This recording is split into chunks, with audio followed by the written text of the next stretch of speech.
விருந்து பெற்றதும் வினாவிடை. அற உணர்வும் தமிழர் பண்பும் பற்றி எழுதுக. திருவள்ளுவர் இல்லறவியலில் விருந்தோம்பல் வலியுறுத்த ஓர் அதிகாரத்தையே அமைத்திருக்கிறார். இல்லறம் புரிவது விருந்தோம்பல் செய்யும் பொருட்டே என்கிறார். முகம் வாடாமல் முகமலர்ச்சியோடு விருந்தினரை வரவேற்க வேண்டும் என்பதை மோப்பக் குழையும் அனிச்சம் என்ற குறளில் எடுத்துரைக்கிறார். விருந்தினரை போற்றுதல் இல்லற கடமையாக இருந்தது. தொல்லோர் சிறப்பின் விருந்தினர் கோடலும் இழந்த என்னை சிலப்பதிகாரம் என்று கண்ணகி வருந்துகிறார்.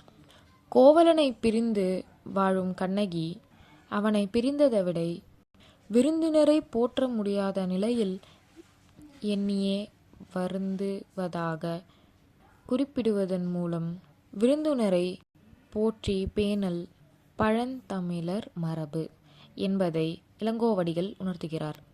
கல்வியும் செல்வமும் பெற்ற பெண்கள் விருந்தும் ஈகையும் செய்வதாக கம்பர் குறிப்பிட்டுள்ளார். கலிங்கத்து பரணியிலும் செயங்கொண்டார்.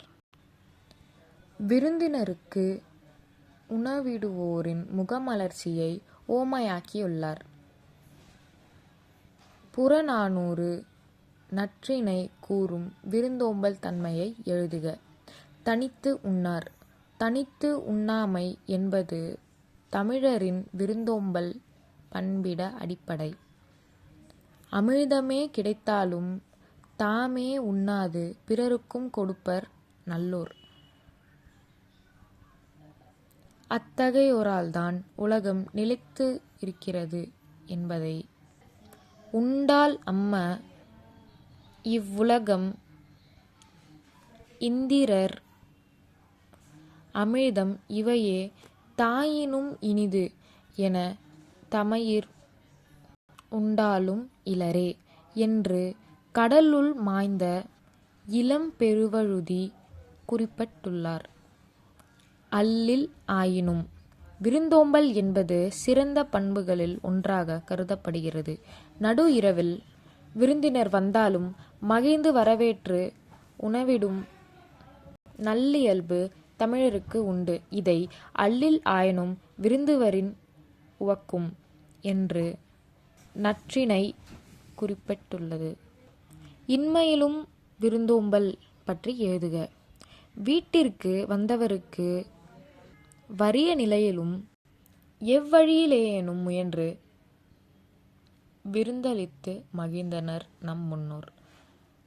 தானியம் ஏதும் இல்லாத நிலையில் விதைக்காக வைத்திருந்த தினையை உரலில் இட்டு குத்தி எடுத்து விருந்தினருக்கு விருந்தளித்தார் தலைவி. இதனை குரலுணங்கு விதைத்தினை வரல்வாய்ப் பெய்து சிறிது புறப்பலிட்டன்றே இலர் என்று புறநானூறு காட்சிப்படுத்துகிறது. நேற்று வந்த விருந்தினரை பேணுவதற்கு பொருள் தேவைப்பட்டதால் இரும்பினால் செய்த தன் பழைய வாழப்பணயம் வைத்து தான் தலைவன் இன்றும் விருந்தினர் வந்தால் தன் கருங்கோட்டு சீரியாழை பணயம் வைத்து விருந்தளித்தான் என்கிறது புறநானூறு. இச்செய்தி நேருணை வந்த விருந்திற்கு மற்றதன் இரும்புடைப்பழவால் வைத்தனன் என்று இக்கருங்கோட்டு சீரியாழ் பணயம் புறநானூறு 316 என்று பாடலில் இடம்பெறுகிறது. இளையான்குடி மரநாயனாரின் வீட்டுக்கு வந்த சிவனடியாருக்கு விருந்தளிக்க அவரிடம் தானியமில்லை.